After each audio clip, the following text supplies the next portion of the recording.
say? Oh, Cinderfall's back. Ooh, and we have image. We have video. All right. Main screen, turn on. Now, is the sound all right? That is the question. Yeah, sounds fine. For the people, hope no one is getting anything terrible.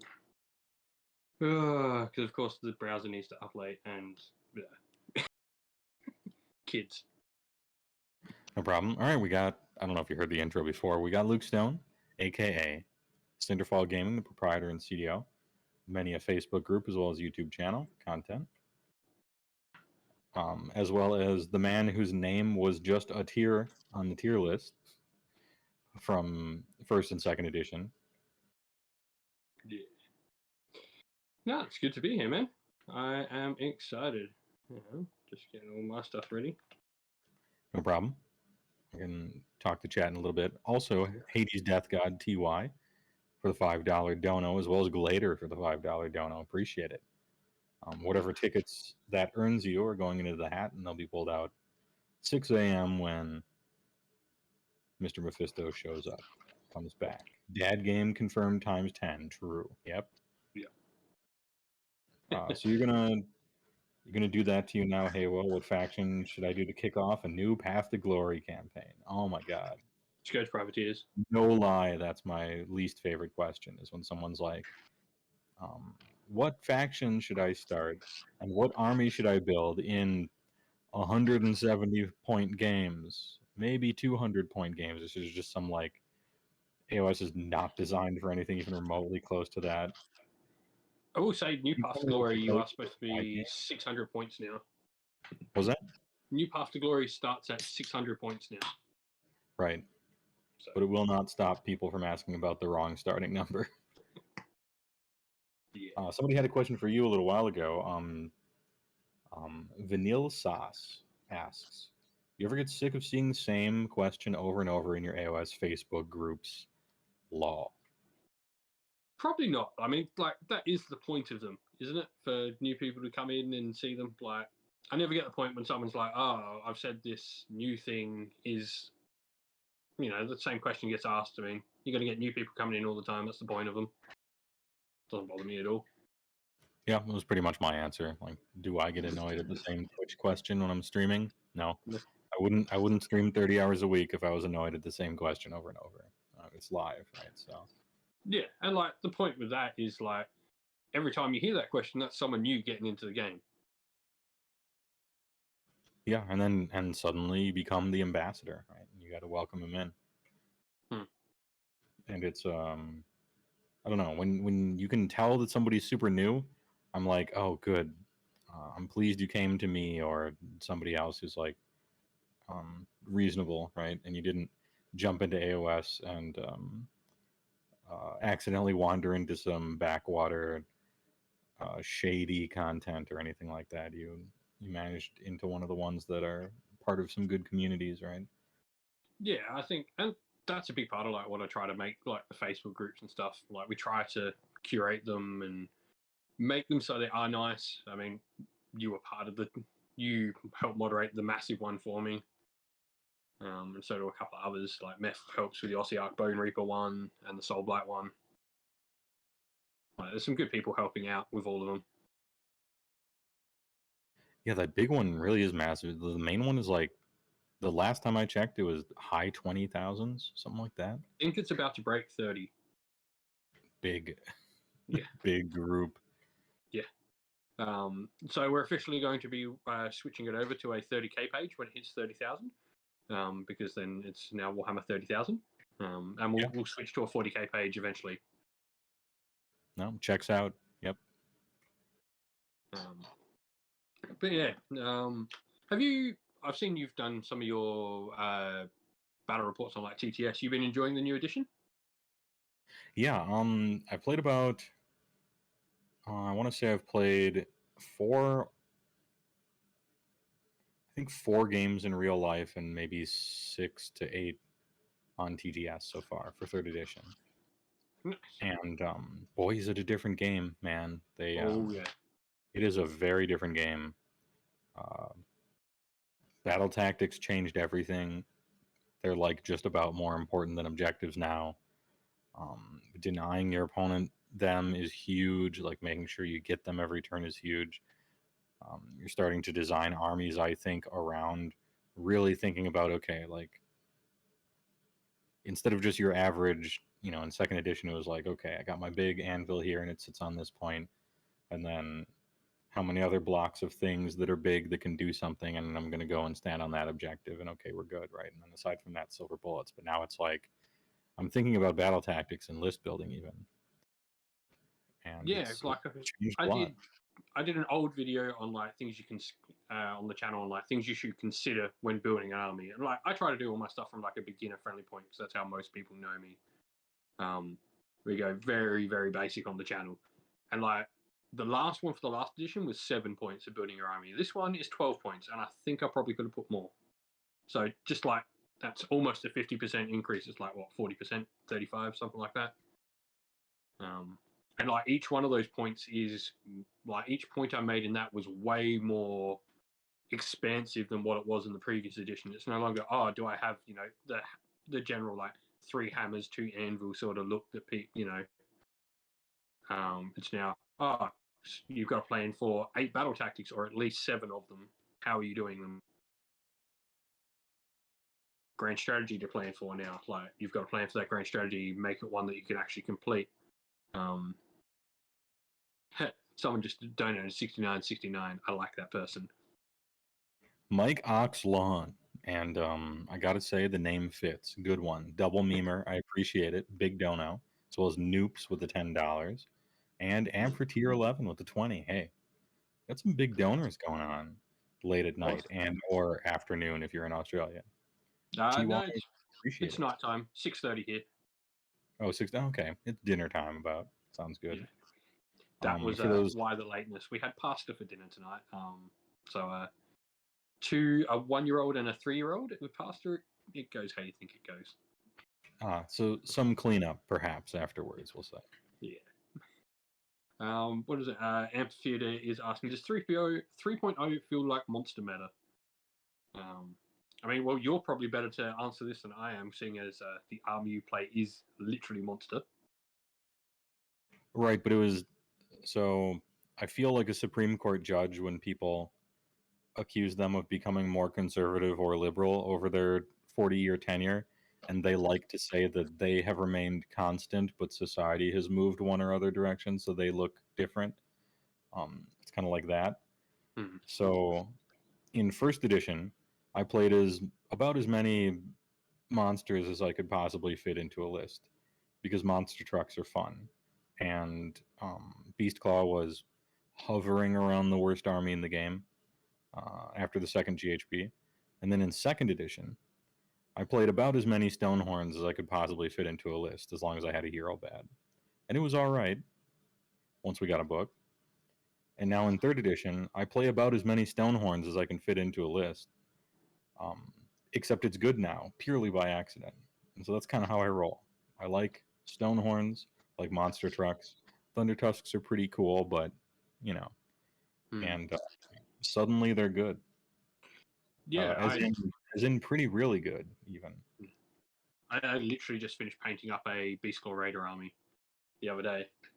But I painted Thunder Tusks because I like elephants over cows. If I had to go for the etymology of a Stonehorn, because I like the first time I ever painted an army was Beast Claw in AOS, and I hadn't like done army painting before that, and so I took it all serious. And I'm like, well, I'm gonna look up Arctic creatures and figure out what their skin color is, and it tends to be dark blues and stuff, and their tongues are this color. And what is a Stonehorn really? Well, it's kind of like halfway between a gorilla and an oxen, I think. And what is a Thunder Tusk? Well, that's just a woolly mammoth, right, with no trunk or whatever. Yeah, it's just like a trunkless elephant. Yeah. Yeah. Noops with another $10. Appreciate the dono. Hey, all those people, by the way, who donated stuff. Surely you're donating at different tiers for different tickets to be put in different hats. All that stuff will be pulled out about 6 o'clock when Mr. F gets back. But hey, good luck. Oh yeah, a little Rhino. Well, to me, Rhino Amphitheater 11 To me, that was the Morn thing. Morn thing was like halfway between a woolly rhinoceros and some sort of pug-nosed pit bull, maybe. Bit of bear in there as well. Always sort of got like the bear vibe just from the front hulking sort of stature of them. Yeah, a little bit of bear stuff going on. Kind of cute, IMO, but that's just me. I like them. I like those weird monsters in Warhammer, how they've gone out there with like things like a Thunder Tusk and a Stonehorn and Mournfang, so they're different, rather than just being the same generic ones. Yeah. On to the person's question, though, about 3.0 feeling like Monster Match. Well, yes and no. It's a risk. So if you have a hero monster in your army with a 3-up base save, it feels like you're obliged to play it because you can make it almost invincible by using a whole bunch of like, give it Amulet of Destiny, and you can give it like +3 to save randomly because of All Out Defense and Mystic Shield and all this other stuff, right? And that feels very strong. But like other types of monsters, maybe not. You get bonus points for completing most of your battle tactics with monsters, and so it's like you have free real estate, right, of these victory points. But also they're kind of like pinatas. So if your opponent kills them, they get bonus victory points because you're in Gur. And so I feel like it's kind of a risk reward. And I played against the cities list the other day with no monsters at all, and it felt good because I was getting more battle tactics because I run a bunch of monsters and I was getting a bunch of bonus points there. But then everyone he killed, he was getting bonus ones, and it felt like maybe we were evening out. And there was no monster for me to kill for my bonus points because he didn't have any, right? Well, he had Gotrek, which is a monster, but it's not a monster, if you know what I mean. Yeah, it's not going to give you any of those bonus points or anything like that. Yeah, I mean, and not the least of which because it will not be dying. yeah. Gotrek dies. I've taken Gotrek down this edition so far. Oh yeah, he's not unkillable. He's just unkillable by me. That's the I got him, sucked him in with the Corsairs because they've got, when you buff them with the attack, they got 4 attacks each in combat, and then chuck curse on him and just weight of dice. You can only pass so many 4-ups. Oh yeah, the best way of dealing with Gotrek, just throw dice at him until he rolls 1s and 2s. Like he'll roll them eventually, and hey, if you're proccing mortal wounds off of it, more the better. Yeah. Hitting him with 5 damage rock hard horns that become 1, and then he rolls a 3 and it becomes 0. Not the best way of doing it. Yeah. Nah. There's lots of stuff. Cities takes him out pretty easy. It's quite funny because Cities likes using him, but then we'll probably take him out pretty easy because we've got heaps of damage one with high attacks. Yeah. I've never, with Cities, I've never had a problem, but then like Stormcast don't like taking him out. They just don't have the weight of dice. They've got quality attacks, not quality. Vanille J Sauce TY for the $10, and Benjamin Barrett, thanks for the 5. Appreciate both of your donos. Very kind of you both. And Ham's fan, the fan of Ham, gifted a tier 1 sub to Amphitheater 11. Thanks for the gifter. Appreciate it as well. Hades Death God says, Heywoah, why don't you take a priest in your list? Do you take a priest in your list? Well, I've got Thunder Tusks. So like, I've had those Thunder Tusks in my army since like early first AOS. So when the 4 Thunder Tusks and Savage, that's how old they are. They're just one of those projects, you buy them up, and so yeah, there's 2 priests in that. It's what, one foot one Frost Lord, 2 priests. All right, sounds good. Personally, like the pay is pretty cool on them. What was that? Like the ability to, because Thunder Tusk's like big thing is they don't get the ward save that what you call them get, the Stonehorn get. So being able to have like Bless on one of them is nice. The 6-up ward that you can put on yourself is nice. Yeah, I happen not to run a Huskard. I run a Frostlord on Thunder Tusk as general because I want Yeti Battle Line because they're tricky. Gotta get some of those. With mine, it's just like animation. What I like to do is take a Frostlord on Thunder Tusk, who's at -1 to get hit in melee, and then give him Amulet of Destiny, so he gets Stone Skeleton in a different way. Because I just want 5-ups on all my guys. Call me simple-minded, but I see a 5-up, I click. So yeah, it's been really nice because like I run Anvil Guard, which Anvil Guard have their own 5-up ward save item. So you bet that my 2 items are 2 5-up wards. yeah, Anvil Guard has actually great artifacts, to be honest, and a good spell as well. Underrated city, in my opinion, since it came out. Oh yeah, you're thinking Hakuron, probably. Anvil Guard's the original one. What Hakuron became, was. Yeah, I'm actually talking about Anvil Guard. Okay. That's the one I like. Yeah, Harkuron. I mean, obviously it's good. You can play Document and stuff, but I got a soft spot for the old Anvil Guard. I like that vitriolic spray. I like a 5-up artifact. I like spitting back mortal wounds when you kill a Dreadlord or something like that. Yeah, even like everyone jokes about the Charybdis standpoint. being terrible.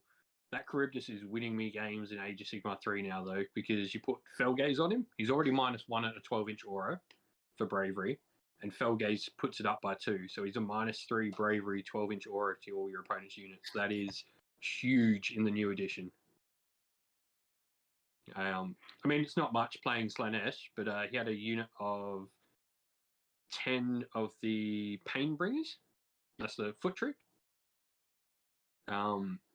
Wait, I only need to kill 2 of them, and then he lost, I think, another 3 to Battle Shock, and then the next turn, like, they just got wiped because he was just, like, failing, and then, like, Blissbub Seekers, I killed 1, 3 more ran. Okay, bravery bombs. Could it be? Is it time for bravery to matter? Oh boy. It matters if you spread the damage. Yeah. Like something like that -3 bravery bubble. If your opponent's got like 5 or 6 units in range of that, you just spread your damage, and all of a sudden another 3 or 4 models die from every unit.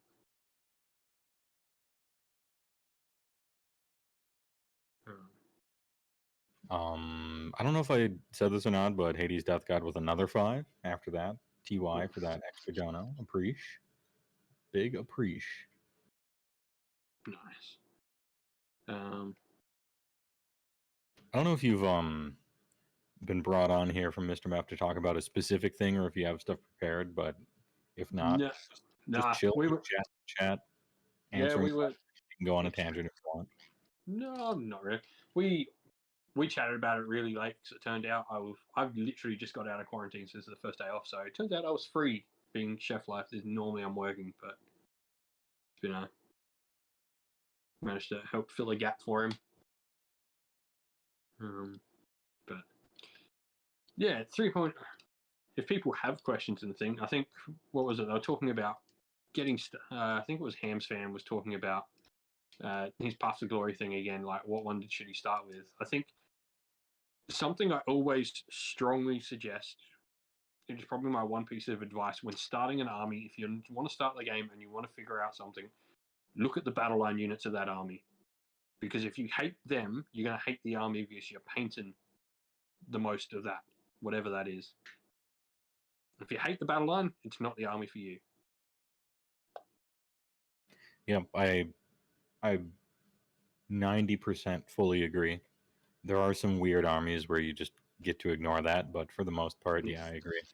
That was always the advice I used to give, like way back early channel.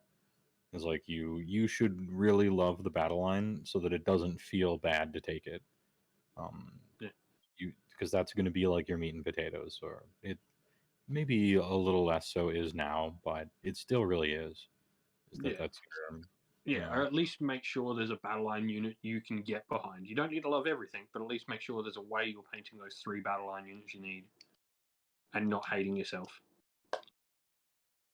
Yeah, cough, IDK cough, true and real people. 3004. Yeah, That's what, like that caused my IDK army to just kind of get like shelved in the half painted state. I'm not gonna lie, is I was so excited about how totally sick like thralls look. I really like them. Turtles and eidolons and all this stuff, and then like the only unit I did not like the look of in all of IDK was eels, and then it turned out that's literally all you played. I'm like, oh, this sucks. I'll paint more stone horns. I'll wait. That's fine. I can wait all day. The wheel of what's good is always turning, and there's always another book on the horizon. Or unless it's eels. Eels just never seem to not be good. Yeah, Yeah. Mm-hmm. So Or unless that you're was like playing really literally amazing. anything in dock, then their shit's just always amazing. True. Nah, what have we got plans for like next? So I'm currently painting up the Stormcast because, of course, I want the new Stormcast, and then we're going to get onto some Cruel Boys. Because weirdly, they're the only orcs I actually like, and so we're good. Oh, Vanilla just asked. He's like, "Yes, I am a chef, man. Favorite food to cook? The best restaurant I ever worked at, like cooking wise. So I would like getting into like full like degustation. So when I was in like my younger years, I worked in like 5-star restaurants, and did like all the fancy like 16-course degustation meals and all that sort of stuff. That was fun. But nothing beats. I worked at a Greek restaurant. We had like a proper fire pit in the kitchen, and so like charcoal fire pit. That was the best, unless it was summer. Oh, cool. So fire pit restaurant, is that like was that one of those I can't remember what the name of it is, but it's when they um kind of go back to the old ways a little bit and just try to go real simple with stuff and doing things a Yeah, little bit more like the old ways. yeah. So everything was like the head chef I was working under there. Like everything was like his mum's recipe or like his grandma's recipe. It was real traditional Greek food. That was really nice to work in.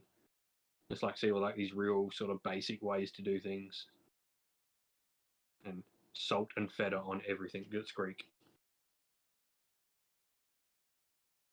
Oh, here we go. Hams fan, let's go. What are the factions you both love and hate the most, and why? All right, time to break some hearts in chat. Alrighty. So what do you want to do? Do you want to do like your top 3 and bottom 3 each? Doesn't have to be 3, but just as long as you feel strongly about whichever number of them you go for. All right, well, I'll kick us off with. It should come as no surprise to anyone that my favorite faction is Cities of Sigmar, by a long shot. I think, like, the obvious thing is why cities are great, and it's the versatility to have an army that literally can do anything and everything you want it to. There's nothing that army can't do. It'll be an army that is forever competitive because it has so deep a roster that you can just chop and change at will, no matter where the meta goes, no matter what armies come out, cities can do something about it.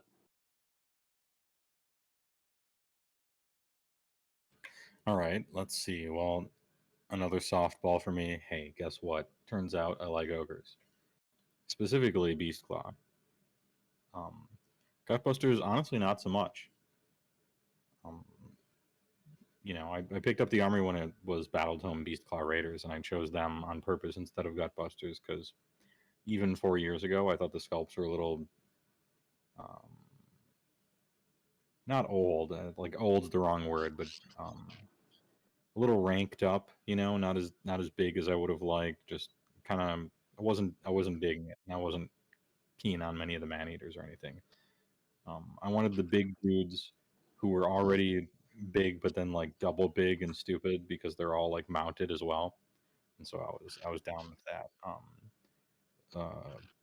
The play style is fun. It's like super flip a coin, and you're no country for old men. You're either like shot by the guy or he lets you go. Like you get the charge and you're amazing, or you don't get the charge and you actually suck and you lose. And hey, next time, get the charge. Just play better, easy. I And I will like say, like, about ogres, they're fun to play against as well. Like, I love versing ogres. They're always fun to play against. Oh, good. I hope so. I don't know. I suppose I haven't really asked people if ogres are fun to play against or not, so I really didn't know. But it's nice to not have people hate playing against you. It's always a plus in a social game like this. Yeah. Like, they play the game in such a simple manner. There's no tricks, there's no dirty, unhanded things. It's simple. They want to fight you, they want to go in and punch. It's fun. So those are the two ones we love the most. Yeah. What about your Time for bottom the half? hard. What do you hate and why? Could sort of be any reason really. I think if I have to pick an army that sits at the bottom, I think it has to be Feck. While I love Terrorgeists and I hate the Zombie Dragon, I think the Zombie Dragon looks stupid. And I love the Archregent, but I hate everything that isn't those models. Agree, by the way. Double hot take. The Terrorgeist does look bad. Agree. Keep going. However, I like where the Archregent and the Feck Warband have gone, and I hope we go that way more, because that's cool. Like, the Archregent is really cool, and I love the lore for Feck. But the models, they're that army that I would like, and I collect everything, and I don't want to collect Feck. Yeah, best lore for sure. Well, maybe not best, but like really fun lore. Just interesting, fun. You get to play along with it. That's just nice. Model range, not so much. Play style, depending on the edition, rapidly fluctuates between really fun and kind of fun, but in a straitjacket. Is how I would describe it. Oh, we hit a milestone. Hold up. Oh. A jolly TY for the $5. Appreciate it. And new milestone achieved, 7,000. $57.28, which means we hit the $7,000 milestone, which means Mr. Mephisto must stream and play Mass Effect 3, a game he vocally hates. So enjoy watching him suffer for like 65 hours as he plays through Mass Effect 3 on Renegade, of course, on a hard difficulty. So hey, enjoy it. You've your troll energy is indeed mighty, chat. TY for your donations. That's awesome. So what about you? Is there an army that like beats Feck out for you as like the worst? Yeah, I suppose I'm trying to think, because it's between Tzeentch and Slaanesh for me, but probably not for the reasons that people think. So Tzeentch for me, the rules they write for Tzeentch, it seems like their design philosophy for Tzeentch is like a text document that says Tzeentch must cheat at the game. That's like their philosophy for creating the army, and so it's like you have to be able to fix your dice rolls. Your splitting rules for horrors have to be complete bullshit and like super not fun to play against. Your hero phase has to take 20 minutes, and you cast 70 million spells and summon stuff as your opponent just watches you do it. It's just kind of annoying. Also, I'm not a fan of the sculpts, but this is like a personal opinion thing, not an objective thing, because I hate birds. I just don't like birds. And so Lords of Change and Kairos and stuff, I don't like birds. And horrors, I think, like, are supposed to look way cooler, but to me they look like melted marshmallows in a microwave and like old. And I've seen people paint them amazing, obviously, but not a fan. Not really a fan of any of the models or sculpts or anything like that in the army.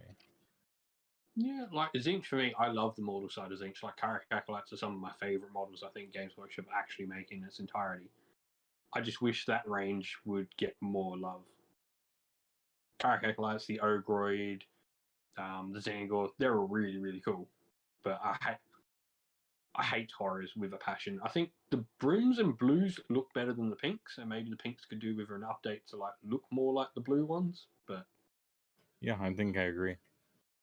Like Blues and Brims ain't bad, but I think the Pinks kit is really starting to show its age. Flamers are straight up terrible. They look like Christmas cookies, like 2-dimensional. Yeah, it's rough. They're pretty old, and the chariot stuff. Actually, there are some like really excellent models in there, I should say. Who's the dude who summons pink horrors, and he used to be really good because he had the Horde Breaker spell. Oh, the Gaunt Summoner?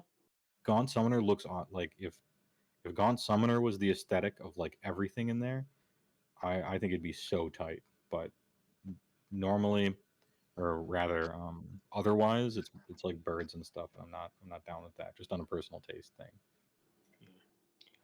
And the other one was Slaanesh, because I think it's one of the biggest failings of like the concept of excess, and like I think it fails to draw in like what the Chaos God is about. It's like here's a shitload of summoning and tissue paper armor people who don't do much damage, and like tons of restrictions everywhere.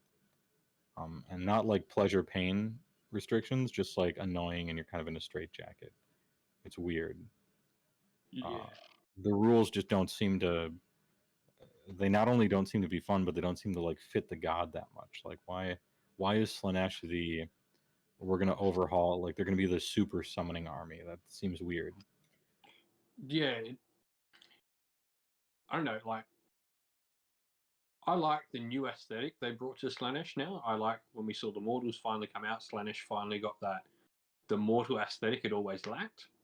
Like, you look at Karak Acolytes, you look at Blight Lords, you look at Blood Warriors. We've always had, like, all the other armies had that mortal, and the most we got obviously was Hellstriders for Slanesh.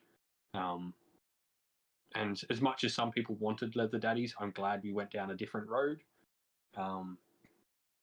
Because I really like the Painbringers are really cool models. I really like the whole 300 Persian Xerxes sort of vibe we've got with them. Yeah, I definitely don't have complaints with the sculpts of Slanesh. It's really just like rules and that kind of thing for them. Yeah, no, we've added out. That's another one for me. Like, rules wise, Khorne. I really hate how Khorne has so many wholly within rules. I don't. This should be the army that you have a character nearby, he puts an ability on, and then the unit can run forward and smash. I don't like wholly within rules in Khorne. It just defeats everything that army should be about. Yeah, it's so weird that Khorne is the god of war and bloodshed and sort of not thinking ahead, and it really feels like Khorne should be playing like Bone Splitters, where you 5-inch move before the game begins and just like sprint towards the enemy and be like, here's a bucket of dice, get owned, or I'll die, who cares? And instead it's like the bean counter army that you're tallying up all these points and they go away even if you use 2 of them. Tedious, like, oh, I gotta make sure I'm within this range, and here's a Venn diagram that I gotta be in 2 of these different circles. It feels like that should be somebody else's playstyle. Corns, I feel like anyway, should be the wanton, sprinting across the table and murdering stuff. So Yeah, it doesn't. Khorne should be one of those armies that's self-sufficient or power pairs or something like that. And like, Khorne's 5-wound hero should be hitting a lot harder. I don't care if I have to pay 200 points for a one of the heroes in Aspiring Deathbringer, but I want him to be good. Like, if any army should have good 5-wound heroes, it's Khorne. Yeah.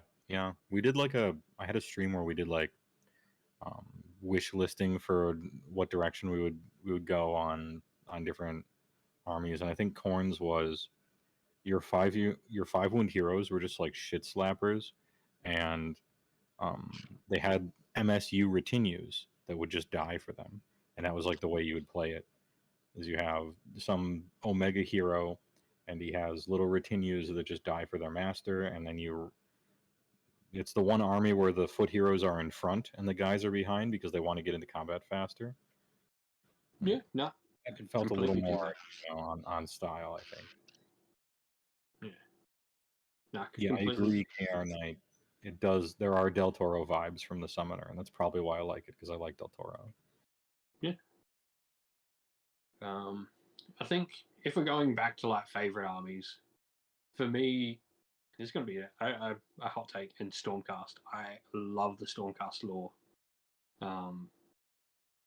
There was, I think it was actually, no, not Jervis, Phil Kelly. He's the one who does the lead design on Age of Sigmar for narrative and stuff. And he put like up this big tweet about, and like a chatter about like the difference between Space Marines and Stormcast. And it's like a Space Marine sacrifices their humanity to protect, like, they're so inhuman it hurts them because they're so far removed now. While a Stormcast, all those fears of mortality are even more so because they're losing that mortality. They had those memories. They're almost more human than an actual human because they're losing themselves, which is interesting way to look at it. But I think it's really cool, and like the whole aspect of the Stormcast, like losing themselves and trying to cling on to these memories. Because you've read like stories about some of them keep like mementos in their chambers to try and keep the memories alive that they've met, like that they've had. And they've kept this particular orc skull because they want to remember that battle, or they've kept this piece of cloth from a free guild regiment they served alongside, and it sits next to them because they don't want to forget that free guild regiment soldier that they actually became fond of. But they will eventually forget them. Yeah, I too actually really like the Stormcast lore. I haven't read the books, and by books I mean like Black Library novels or anything like that, but just kind of the concept of their lore I found really actually quite interesting. You have, victory through sacrifice is surely their premise, and indeed probably the premise of Age of Sigmar entirely. And that losing their humanity and the danger of that, and the fact that they really are human and they're losing it, and also the fact that they're like these what's that Valkyrie kind of thing where they swoop in and save the person on the battlefield when they were about to get killed, and then they go off to Ragnarok or something like that. I thought that concept was rather interesting to pull into it, where it's a bunch of these revolutionary, George Washingtons in full plate. Even the like various normal guys are like humongo heroes, right? And I always thought that was really cool. And I always thought it was sad that they were 40 mil base, 1-inch reach guys that are like 3s and 4s, no rend 1 damage, and they're all supposed to be like awesome heroes in their own right. Yeah. I put up a video like ages ago on like the problem with Stormcast and how they are the before Caradron Overlords got their new book. Caradron Overlords used to be the worst at this, but now Stormcast is certainly the worst at it at the moment, of the army that doesn't represent their lore on the table at all. Because this army is supposed to be immovable. Stormkeep went a little bit of the way to addressing that. And it looks like we're going in a good direction with what we've seen in the new edition. 10 sequiturs, counting as 30 models, with a ward, and they can do some good damage as well. This is, hey, Stormcast, it's looking up. Yeah. It's looking up. It's what I want Stormcast to be. I want them to sit on objective. Like I want a Liberator to literally be a Liberator. Yeah, they have the Redeemer keyword, and that's important, as in they are redeeming this objective or this land for their, for their goals for Sigmar. And I think probably, in my opinion, the problem was, I think they pointed and statted Stormcast as the baseline that everything else is compared to. And with all this lore and super eliteness and stuff behind Stormcast, I feel like they should have picked something else and then had them be, quite amazing but very expensive instead. Because for the longest time, it seemed like Liberator was just sort of like the human fighter in Dungeons and Dragons that you like compare everything else to, and everything else is plus or minus from that. And maybe do that with Free Guild Guard or something, because Stormcast, they're just built different, as the meme goes. Yeah, it's like it should. You should have had that fighter baseline, and Stormcast should have been the paladin. Yeah. Bleep Bloop, good name. Thanks to the $5. I appreciate the donation. Whatever ticket that gets you will be put into the hat, and at 6:00 when Mr. Mephisto comes back, you'll be entered into whatever drawings you are up for. I put up a draw so someone can have one of the cool little Scourge Privateer shirts up in the drawer. Oh, sweet. The Scourge Privateer meta shirts. Oh, not bad. Actually, a big logo for the breast pocket. Yeah. That's by the artist that does all the channel artwork for the channel now, which is cool. All the like He-Man 80s cartoon style artwork I get done for the channel. Yeah. Definitely the vibe I'm going for. And it's sweet. Yeah, who's the artist for that again? Because I know they're doing a bunch of stuff for you. Yeah, so Lady Witchfox art, careful, it is certainly not safe for work. She's an anime artist, So that goes down the rabbit holes you think it goes down. All right. Suddenly I'm interested. Let's keep it up. Go on her Instagram if you don't like not safe for work content. And Twitter if you want to see other stuff. Twitter it is. But yeah, she's been fantastic. I luckily ran into her and she joined my Discord server out of nowhere. And then posted she was an artist, and I'm like, I'm looking for some art to be done. And then I saw some of her stuff, and I'm like, oh, this is exactly what I want. And yeah, so working together. You know, eventually I'm going to have to get myself an actual artist instead of just Photoshop other people's stuff. That's like half the fun of like your stuff is like the meme quality. Yeah, I mean, sometimes the low quality of a meme is the funny part, and I definitely feel that way, and sometimes perhaps lean into it. Karen Knight asks, Luke, Heywoah is a filthy competitive player. How would you convince him to join the narrative fun? I feel the need to defend myself a moment before Luke answers this. That, hey, I've been to narrative events. They were tournaments, but they were still narrative. So, and it was 2 of them. But all right. I think it's like it's a different way of playing the game. It's instead of looking to complete your battle tactics and all that, an interesting way to like get started into narrative is to build to an idea rather than the idea of playing the game. You're building to an idea of how your army should work. So, say for instance, your army wants to be piratical raiders. You're going to build and plan things that make sense towards being piratical raiders. So you're going to have maybe some harpoon launchers. So if you're playing ogres, all of a sudden you're thinking, well, lead belchers fit this idea really well. So iron blasters also fit this idea really well because they're all cannons. They fit pirates. And then all of a sudden you've got a man-eater that fits it as well. But like narrative isn't for everyone. Like competitive isn't for everyone. I play different games against different people when I play. I know the people that are going to play like a top tier competitive game against, and I know the people I'm going to play narrative. You play what you want to play.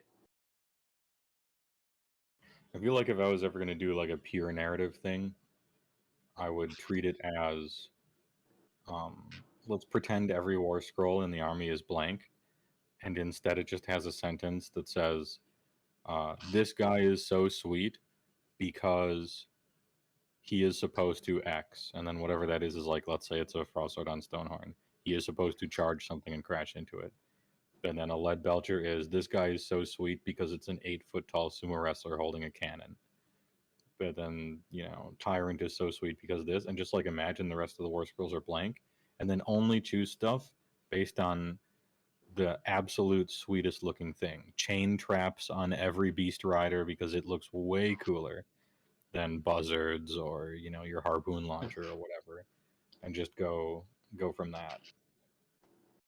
You can probably guess. Heywoah just announced like what every one of my Thunder Tusks has as its main weapon because it looks cooler. Chain trap? Because it looks way cooler than the other 2 options, no question. Yep.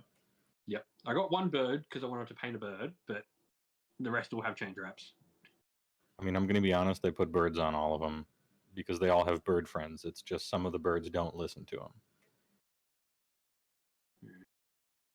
But your goal is competitive play. Please don't convert Heywoah. I mean, no real chance of that, I don't think. I have done narrative stuff, but it's like the monkey paw, you know, it's just there were just narrative tournaments.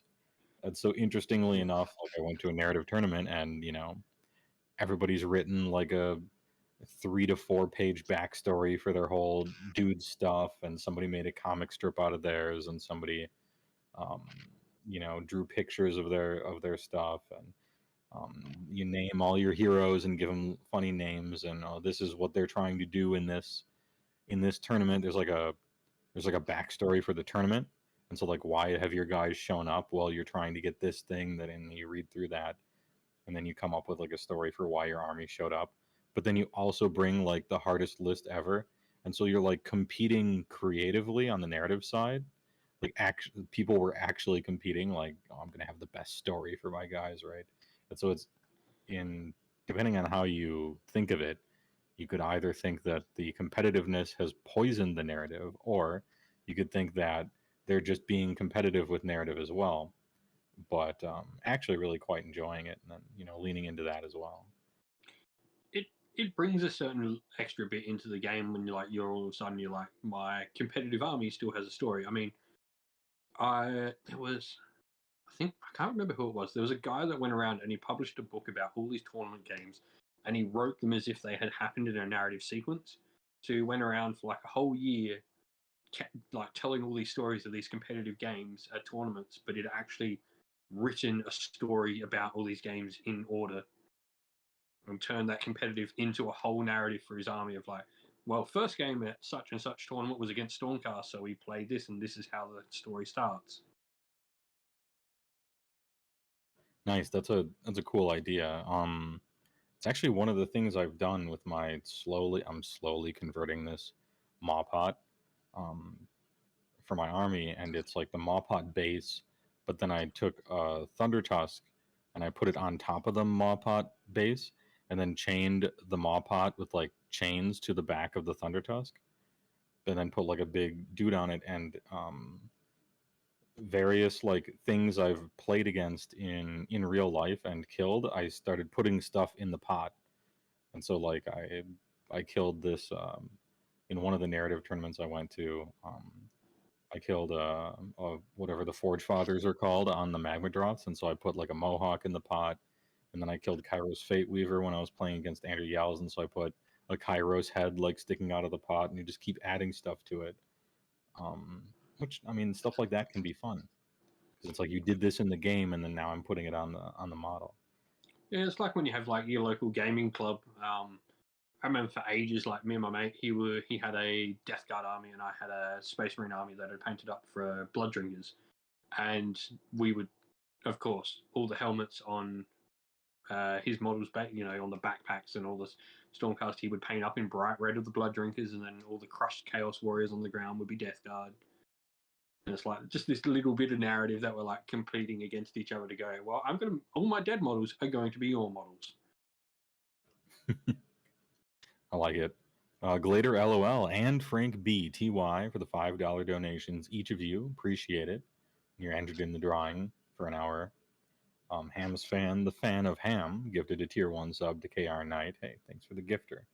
Appreciate it. It's nice to give back to Meph for running such a big Mental Health America charity as this, because he's giving all the proceeds that are donated just straight to the charity. So, subs and stuff are rather appreciated. Frank B, I appreciate the second $5 donation. Appreciate. It looks like people in chat are talking about how Chie is the best waifu in Persona 4, and you are absolutely correct. Complete gentleman and scholar, Chie, enjoy your opinions. I am so out of whack with anime and like just all of that in so much, and like video games. It's a video game series, but it's basically an anime. So yeah, I'm so bad with video, like so just out of whack with all of them now. I think it's funny, you guys were talking about Final Fantasy. I think the last game I played all the way through with like any sense was Final Fantasy 15. 15 is fairly recent.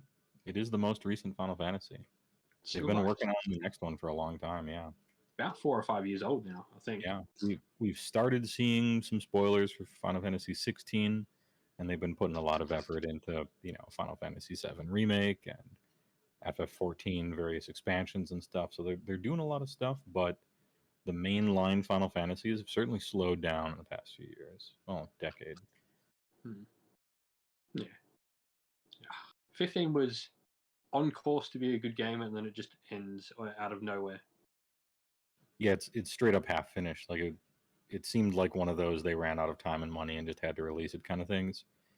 They do that time skip towards the end, and even before they do the big time skip, like probably 1/3 of the middle story is just like you teleport to a really long hallway and fight stuff and get some cutscenes and then just go to the next place. So it kind of seemed like they ran out of time or money. I which is too think bad. anything after when the girlfriend dies is pretty quick. That's when it starts going downhill. Yeah. Because up to that was pretty cool, and then that scene itself is pretty cool, and then anything after that, you're just like, just like it took 3/4 of the game to get halfway through the game, and then the last quarter, which is supposed to be the other half of the game, is done in a couple of hours. Yeah. Amphitier is playing Final Fantasy 14 right now. Spoiler, LOL, JK. True, yeah. 5-year-old spoilers. Simple math. Thanks for the $5 sub. I appreciate. Well, not sub. Donation. I'm so used to saying sub. Pardon me. TY for the donation. Appreciate it. Goes to a good cause. What we got? Who was it? Be Good 83. I think we rely more on GW for narrative play than we do for match play. It's not easy.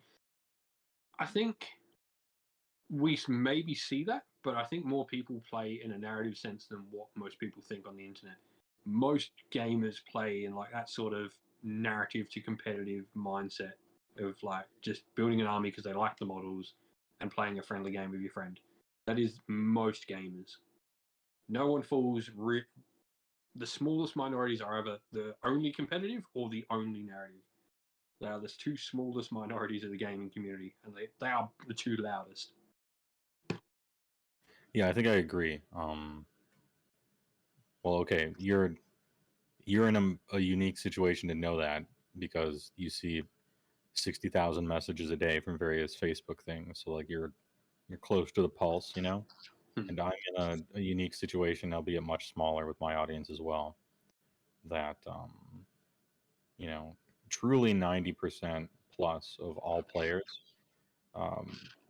have never been to a tournament, don't know about them or want to, and haven't played like a proper narrative game either. They look at the core rules that they downloaded for free, and they mostly try to follow whatever the match play rules are for playing the game and building armies, but they just put stuff in there that they think is awesome. And if they don't know a rule, it probably works like this. And that's what I feel like most of the AOS players are.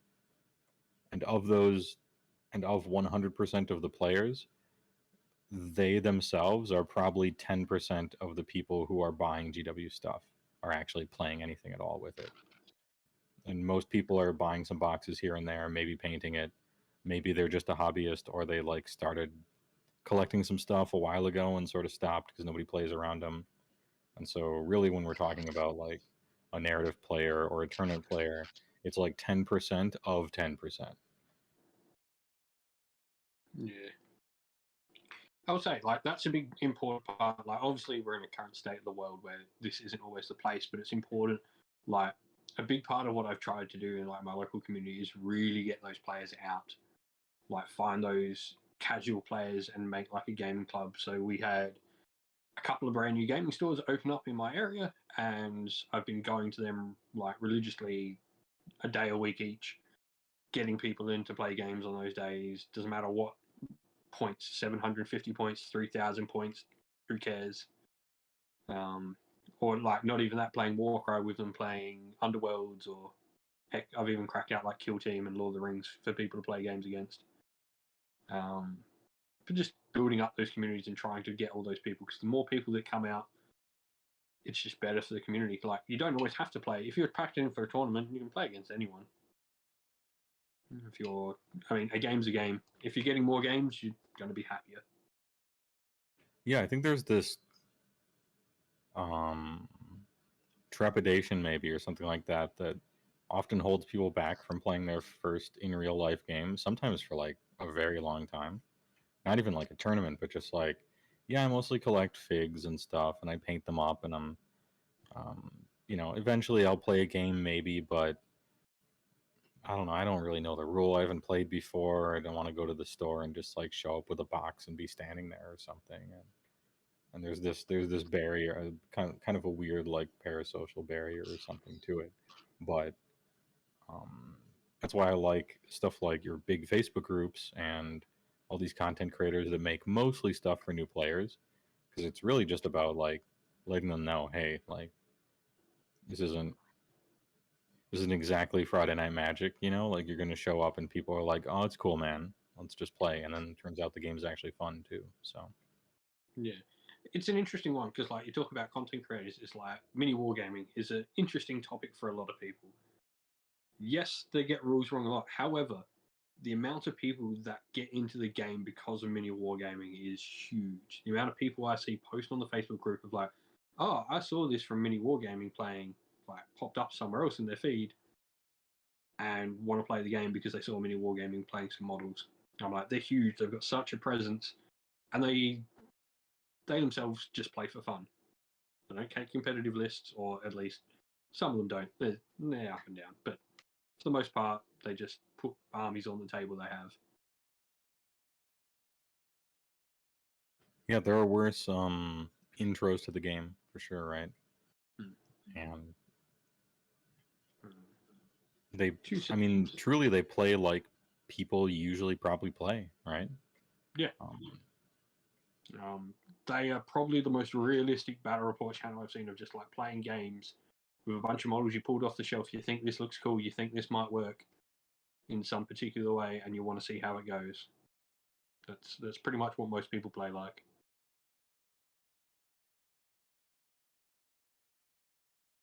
You're currently in this state. Typed up a message for the LGS chat room 3 times looking for your first game and didn't send it yet. Oh, the old sleep on it and look at the message and haven't clicked send. Don't worry about it. I'll be back in 2 seconds. I just gotta find him.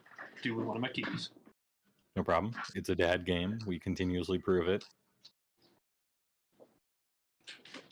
What's the best approach for entry into competitive play? I'll handle this while Luke Stone is chilling. Best approach for entry into competitive play is finding a tournament near you that is specifically only an Age of Sigmar tournament. If you're like super new and you haven't been to a tournament yet, I would and maybe I'm being overcautious or maybe I had a bad experience, something like that, but if it's mostly a 40k tournament and it happens to just have an AOS tournament on the side, I feel like the vibe is very different. It's a different vibe. Head out to a local AOS tournament.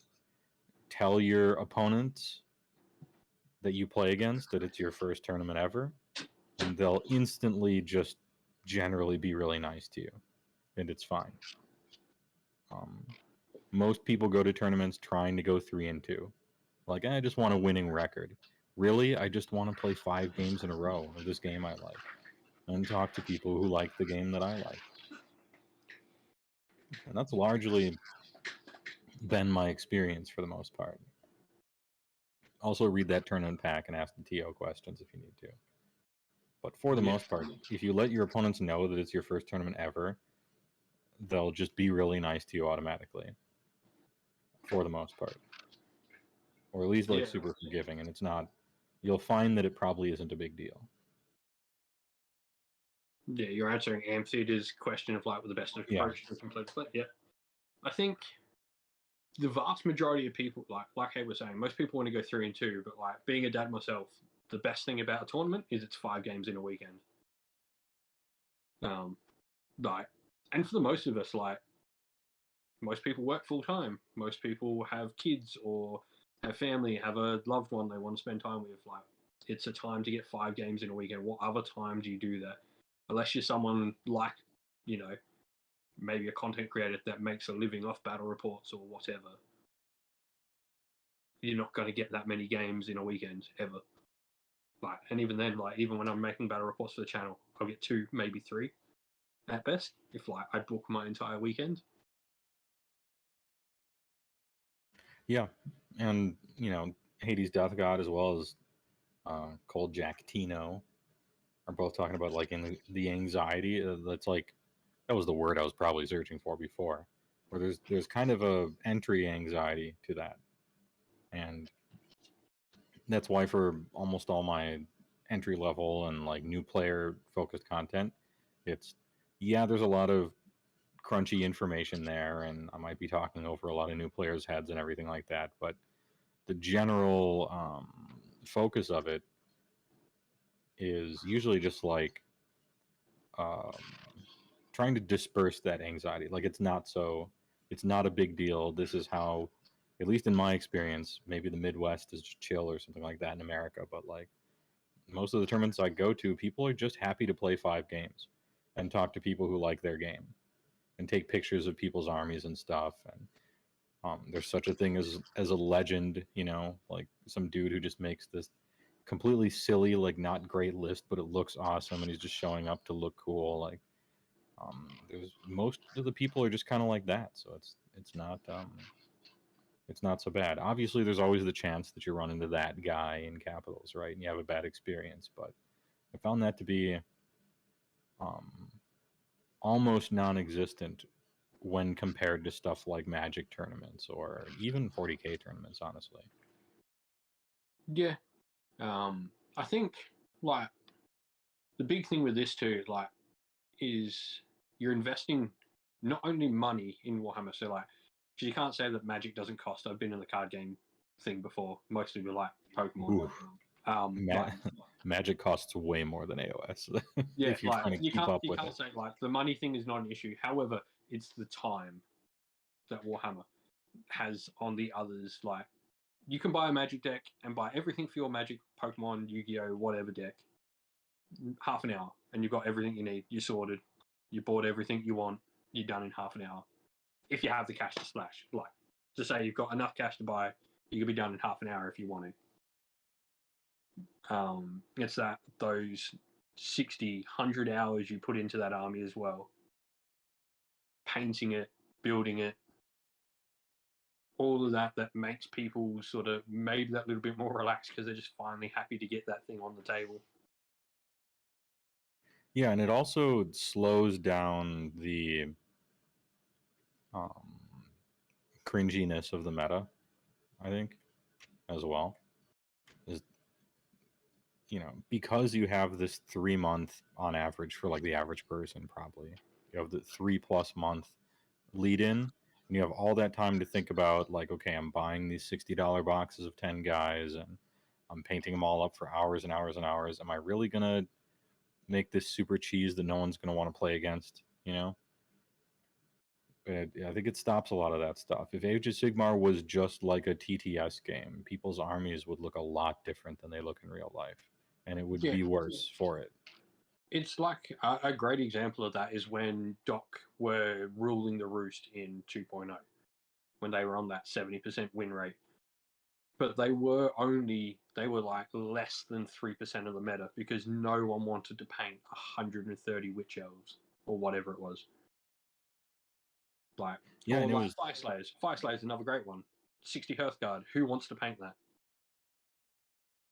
well, it's not only, I mean, it is that for sure, but it's also, yeah, who wants to paint 90 Witch Elves or 60 Hearthguard Berserkers? But also, people in AOS are like actively choosing not to play that army because it's seen as like really strong and their opponents won't have fun playing against it, and they're choosing not to play it for like that actual reason. Yeah, that definitely. I've heard a bunch of new players like ask me stuff and post comments and ask me questions and stuff, and they're like, I'm looking for like a middle of the road army, is usually what they say. Middle of the road army, but have a chance against stuff. They actively don't want to play the best army because they want their opponents to have fun and they don't want to be seen as that guy. Yeah, I did the same and that's thing. like a totally foreign concept in Magic, right? I did that with Cities. Like when Cities first came out and Halo Heart was all the rage, and it was, I played Halo Heart as the meta should dictate, the 60 handgunners or whatever bridge and absolutely blow someone off the table turn one. That army, like I have that army sitting in one of the cabinets over there. I played that and I'm like, this is boring. I want to play Halo Heart how Halo Heart should be played, and then I took 7 endless spells because that's what you should be doing when you play Halo Heart.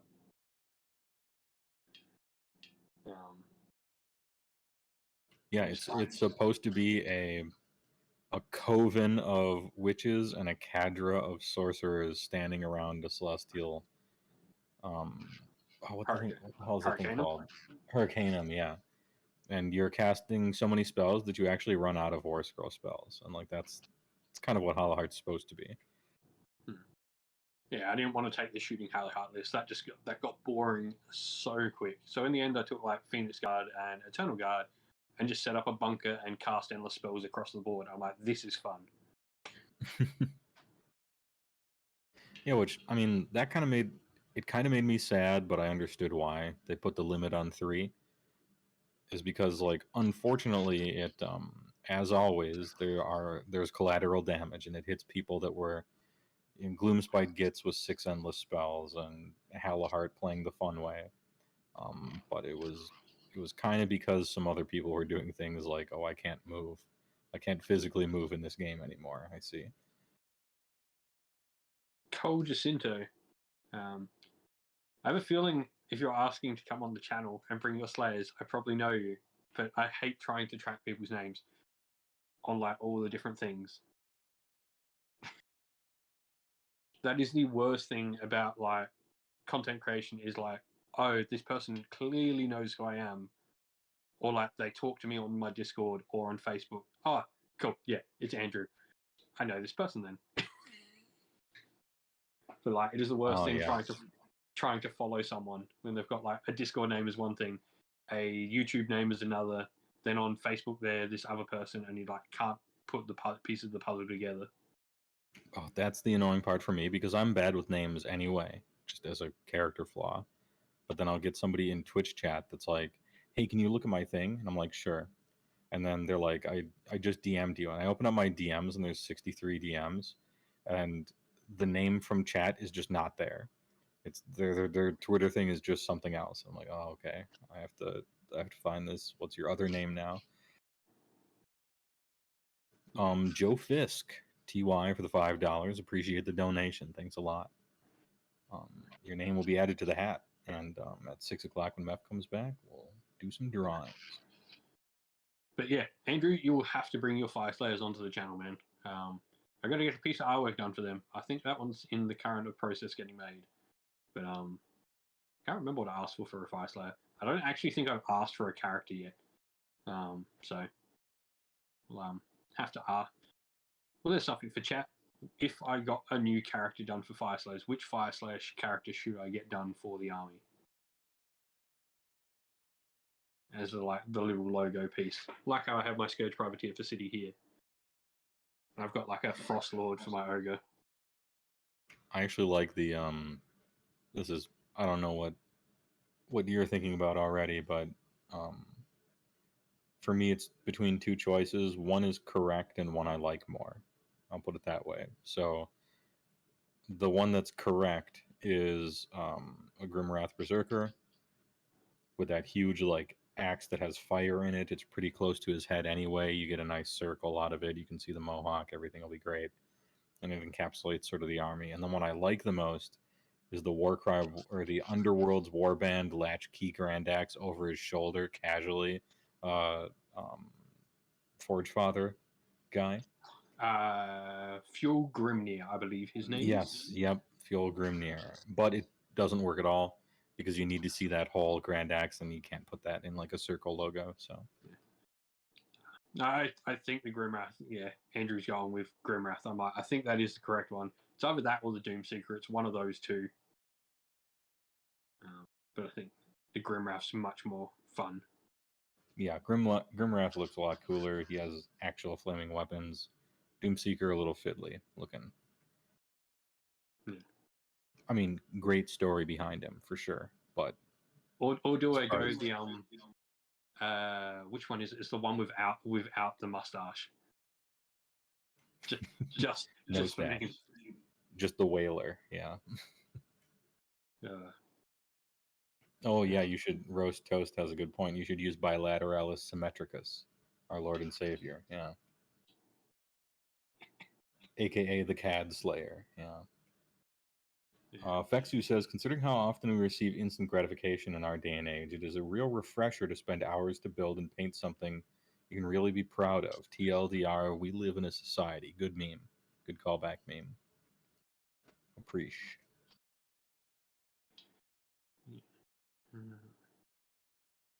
it is nice to like the feeling you get when you finish a project is always nice.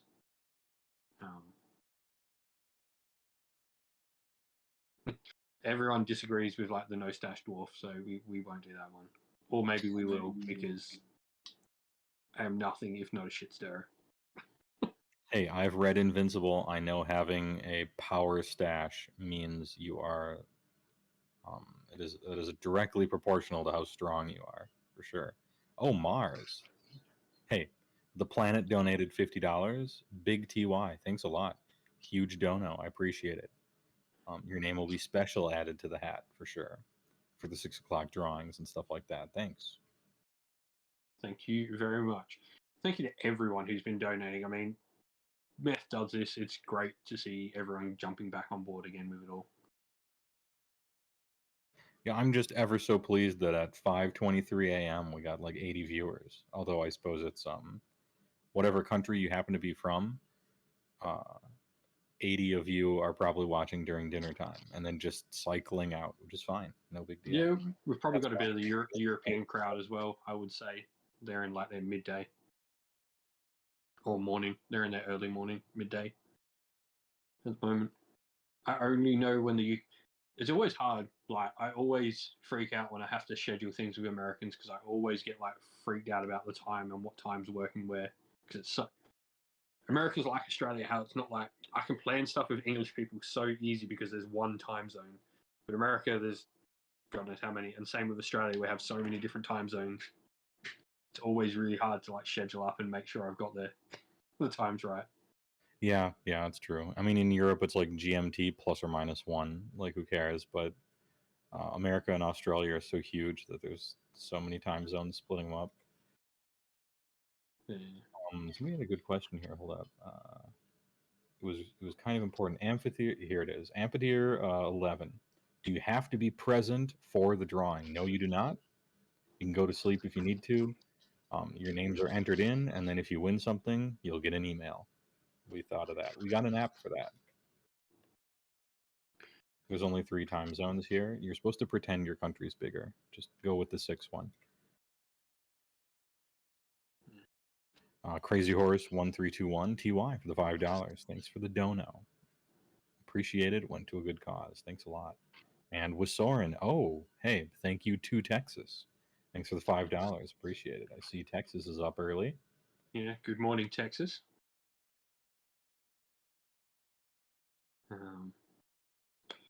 But yeah. I guess what else have we got to talk about? Tucker Rex says Australia is as big as the continental U.S. Actually, I think it's a little bigger. If you don't count Alaska, which is surprisingly huge. I mean, we can just add in New Zealand because everyone thinks that's a part of Australia anyway. True. Yeah. I guess you can add in Middle Earth if you want. We can literally travel and work over there for like as much as we want.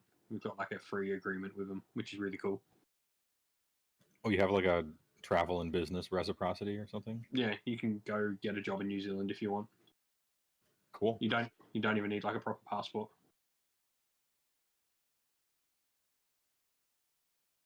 Which is nice. Yeah. Tarkin X pretty much. We're pretty much considered citizens of the New Zealand, and they are the same here. Oh, not bad. Imagine being friends with the countries near you. What a wild concept. Well, okay, a country near you. I mean, your states aren't even friends with each other, so you got to. I was about to say we kind of have that New Zealand agreement, except it's between states, but not too much. We were, I think, one of the things people don't really get about the United States if they don't live there is that it really, really is. We're very serious about the United States thing, as in each state is very much like a little country. And that's why all of our government is so awful. that it springs from all of it, because states' rights is a big thing. Yeah. It's an interesting one because like that's something like having like friends in America that I talk to a lot.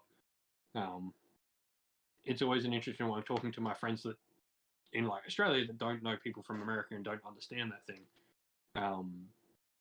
Because they're like, oh, but we have states over in Australia, so it must be similar to us in Australia. I'm like, well, no. Our states are just areas of land given by the, sort of split up so it's easier to manage, where they're actually literally, as you said, little mini countries in America, where the legal drinking age is different in one border to the next one to the next one. You can be fined for certain things in one of them that you can't in another. Yeah, when you cross state lines, sometimes you have to like get searched and stuff. You're paying new tolls to new people. There's all sorts of rules about what things you can carry across an invisible line. It's a big deal. Do some states hate each other? Yes, for sure. Even in Australia, they do. Kind of got a thing going on where they're more racist towards each other, other than neighboring countries. In Australia, is that? Yeah, South Australia and Victoria, or pretty much any non-eastern state and any eastern state, and then even the eastern states hate each other. Queensland and New South Wales don't like each other. South Australia and Victoria and Western Australia and pretty much the rest of Australia. Okay. Well, I don't mean to get you guys on a spoiler here, but there is a bit of a north-south thing that goes back kind of far. But it was a big deal. We resolved it, but some people are still kind of unwilling to let that go. There's also an East Coast West Coast rivalry, for sure. Nobody else out of every other state gives a single fuck about East Coast versus West Coast, but East Coast versus West Coast really do, and they think everyone else does too, but they are wrong. Texas is miniature entire America. It's like a mini America in all the good ways. Well, in some of the good ways and most of the bad ways. And a lot of neighboring states aren't like terrifically friendly with each other, but mostly because of how many guns are brought over the border from one trying to keep them out and the other not giving a shit. Yes, I'm talking about Illinois. Yeah. But yeah, we've it's interesting, like always interesting looking at like other countries and like how they work compared to your own country. But some parts of the states hate each other as well, rural versus urban. I mean, I feel like that's just an entire country thing. You could redraw the lines around rural and urban, and it would be two entirely different countries. Here's an interesting fact for anyone watching about Australia, political. and some Australians might not even know this fact. Western Australia has twice held a referendum to become its own country, and twice it has succeeded. And the Queen's pretty much gone, yeah, that's not happening. Well, the Governor General has gone, no. Because England gave up a lot of its colonies already, and by God, it's not giving up anymore. Okay, fair enough. But yeah, Western Australia has like, the vote has actually won. Every time Western Australia has gone to a referendum to be its own country, it's won every time by a landslide. It's just that the Australian government goes, ha ha ha, lol, go back in your state and stay there. Aww. Doesn't Texas want to leave still too? They're posturing about it, but it's actually a weird thing. So in Texas's constitution, because every state has a constitution, because every state is like a miniature country, they put in their constitution after the Civil War that they may not secede, which is sort of superfluous in a way, because if they secede, then they're probably writing a new constitution just as a matter of course, and so it's almost useless to do so. But technically it's in there. Yeah, Tegsit, true, good one, good meme actually. Tegsit, I like it. Stop talking about interesting things. I'm trying to go to bed. Okay. Best waifus in AOS tier list. Let's go. All right, let's do this. Obviously, it's Marathi. I got a king-sized heating rock in the bedroom already. Don't worry, chat. Although the human version, I don't know. Look, I'll call you. All right. Yeah. Marathi's got to win it. It's just that I feel like Alaria would be too much work to keep happy. Yeah, I don't think I have a garage big enough for that Beetle, but it would be fun to joyride. Give a new paint job, one of those Beetle paint jobs, where it kind of looks green and you walk a little bit and now it looks a little purple. That's kind of cool. Maybe paint a mural on the side of it of like some Frank Frazetta thing with some like dude riding a polar bear and saving a girl. That'd be pretty sick, actually. That is one of the models I still need to build. I've got an Alaria just sitting there in a box. I've had her since she came out. To me, I think Alariel is really up there in models that people see and then become interested in AOS just from seeing that. I think Alariel might be like top 3 for that one. She sells a whole faction. She sells the game, I think, even for people. Yeah, it's like I like tree people because I'm ward off, but like trees, they're not the most interesting army, Sylvaneth. Like you look at them, they've not got a lot to them. They are literally just trees with some runes on them, for the most part. Alaria, however, sells out a whole faction. Like she's just cool. I really like the Rhinoceros Beetle idea. Like reminds me of 3rd edition Dungeons and Dragons where you could apply templates to stuff, and there was one that would make a creature like gargantuan that was a normal creature just become huge. And it's like they giganto formed a rhinoceros beetle and had it be like this battle tank kind of thing. I think it's just a really cool idea. Interesting thing about her beetle, it's like the child of a god beast. So there's a god beast in Gur called Tata Nakoto. You read about these in Black Talon. And effectively, there's all these beetle-like creatures all across Gur that, much like, what's his name? Yumnog and the World Titan and all that spawned the Gargants. This giant beetle thing has spawned all these other beetle-like creatures. So you've got Tatakan, which are like these rideable beetles, like almost horse-sized ones that people ride in Gairan. And then you've got the Wardroth beetle, which is like a much bigger version, so almost like a Mega Gargant version of the Tatakan. So there's this whole race of them. These beetles are a thing throughout the whole realm. Definitely picturing Nausicaa in the Valley of the Wind here. That's the sort of stuff I hope to see in AOS more. I want, with like Cities of Sigmar,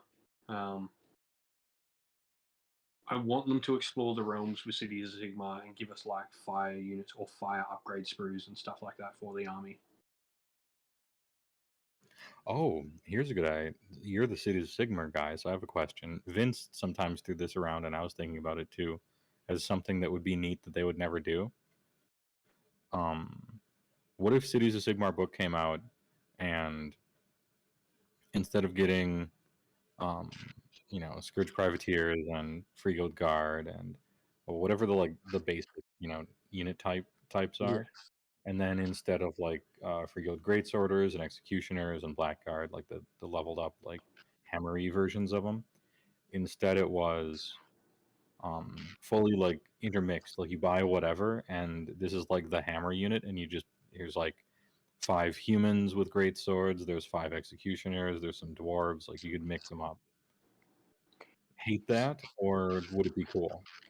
It would be cool, but that would need an entire like change of like the armies. I think you would have to see the current kits, every one of them go for that to be a thing. Because I don't think logistically they couldn't like sell them, right? Because you're buying. What are you going to do? Buy 20 boxes now so you can make 20 units and sell half of them? Or something? Yeah, you could allow it to be a thing, but it wouldn't be a thing. Everyone would just buy the cheapest option. For Spearmen, everyone would just buy Eternal Guard because they're cheaper. Or, or what's the cheaper box? Great Swords or Executioners. Great Swords are cheaper, we'll get them. You would never see Executioners. True, but absolute chads would do it, and they would be respected as the legends they are. Yeah. I think I think for me, the big thing I'd like to see from cities is I'd like to see the generals give out abilities to things that aren't their type. So I'd like to see, like, the Nomad Prince give out a themed Wanderer benefit to all cities units. So, like, he gives out +1 to shoot, for instance. +1 to hit to shooting is what the Nomad Prince gets because he's a shooty elf. And so he gives that out, while you go to the Free Guild Captain, he is a defensive character, so he gives out +1 to save, or, you know, something like that. Where the characters are giving out something thematic to how they would instruct troops. Yeah, fully agree. Simply a correct opinion and 400 IQ. And I'm not only saying that because that was my suggestion too. Yeah, it would really hammer home a little bit more, I think, of the melting pot, which is generally the concept of cities for the most part. And it also, I think, would do more to kind of show off it both at the same time. Like, it's showing off how cool the different races are because the heroes are giving out really flavorful bonuses for their races, but also it can land on anyone to show like the teamwork and stuff like that. I fully agree. Yeah, like I like the way it current. Like, I'm not upset with how it currently works. I like the idea of like the power pair style of how the army plays. It's pretty much how the army works. Is you pick hero, pick unit that goes with hero, pick next hero, add next unit that works with said hero, etc. You know, pick hero that leads your army, pick battle line based on what he's doing. Yeah, this wasn't like fixed Cities of Sigmar. This was like pure wish listing Cities of Sigmar, I Yeah. suppose. Different content. Yeah. No, there's a lot of things I want to see. I wouldn't even be upset if we saw like a head kit like they did with the Catachans. Not the Catachans, the Acadians for 40k. Did you see that kit come out? The upgrade sprue they added to all the Acadian No, boxes. I don't follow 40k stuff, so I didn't see it. So it didn't go down as well with 40k, mainly because Imperial Guard haven't seen upgrades in years. But what they did is they added an extra sprue with all these different head options, and it sort of upgraded the kit by adding an extra sprue into every box. And like, I wouldn't be upset to see like a Realm of Fire sprue that gives you a bunch of cool Realm of Fire based heads for some elves, dwarves, and humans, and then gives you like some flaming axe heads. Oh yeah, yeah. Just even something as simple as like flaming weapons, new heraldry on shields or whatever, like some options like that. Yeah. Worth noting too, anyone who likes Cities of Sigmar and has been wondering of the paint schemes, because it's one of the only books that doesn't have a proper paint scheme guide in it for any of the cities. I think it was a little bit before, because I think the Beast of Chaos one was the first one that really gave us the proper paint guides. Yeah. The latest White Dwarf, they gave you all the GW style paint guides for all the major cities. So, anyone who's been wondering what a city actually looks like, there's Harkuron, there's Anvilgard, there's Settlers Gain, and all of them, all in the late.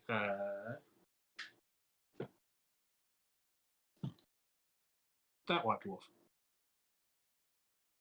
Oh yes, KR Knight. Yeah, they can't play with the wrong paint scheme as per the FAQ. Actually, the FAQ says you have to ask your opponent, and basically, ain't no way your opponent's going to be like, actually. You're not allowed to use whatever paint scheme you want. Those aren't your dudes. That's too close to, I don't know, Hallowed Knights or something. And so I don't believe it. You got to use their rules. Nobody's actually going to do that, I don't think so. Probably pretty safe. I think the thing with 40k and the problem with what they have there is that the lore is so much more established because it hasn't become part of the FAQ in Age of Sigmar yet. It's a thing in 40k, but not in Age of Sigmar. And the 40k one came from everything being so much more established that people, when they see Ultramarines, everyone recognizes an Ultramarine. Everyone recognizes a Dark Angel. Everyone knows what Blood Angels look like. All of this, it's much more set in stone than what Age of Sigmar is currently. Maybe in 30 years we might be there with Age of Sigmar where everyone knows Hammers of Sigmar are the gold and blue Stormcast. But at the moment, I could say, okay, what color Astral Templars to most Age of Sigmar players, and most probably wouldn't know the answer. Right. I suppose it, in a way, it's kind of a self-fulfilling prophecy one way or another, right? Yeah. 'Cause if you don't have a rule for it, then people aren't obliged to paint it that way. And so whenever they play against Stormcast, it's always like my dudes or whatever, and so they don't learn it.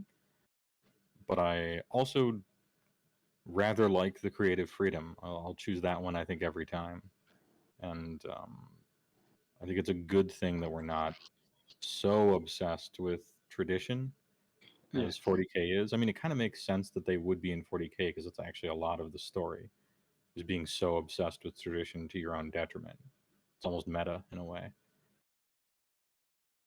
But I don't look forward to the day that it finally comes to AOS, although eventually it probably will, right? Like after 10 years of Stormcast, you know, somebody looks at Hallowed Knights and they're like, yeah, that's Hallowed Knights. They always have this type of rule, you know, so on and so forth. MXXAXG. Interesting name. Thanks for the $5. Appreciate it. Your name has been added to the hat for the 6 o'clock drawing, TY. Thanks for the support. Hades Death God actually knew the color scheme. Well done. Yeah, sort of turquoise. Big that. Yep. It's because it was a color scheme that he was almost going to choose and then decided not to. And shows a complete your dudes Chad as everyone should. All right, then we'll use a better example. What color is the Morphan Enclave from Ideneth? I'll have you know that my Ideneth Deepkin army is a Morphan army. So's mine. That's the only reason I'm saying it, because I know the answer. Okay. Yeah, I'm the weirdo who doesn't play any eels, and I'm in Morphan, and I'm trying to look cool. Yep, that's the same one. That being said, I don't use the Morphan color scheme. I'm using my dudes that are custom, but I'm going for the rules of it. So, yeah, Morphan's a cool color scheme. I mean, for me, like following the GW color schemes is easy. Colorblind is all hell.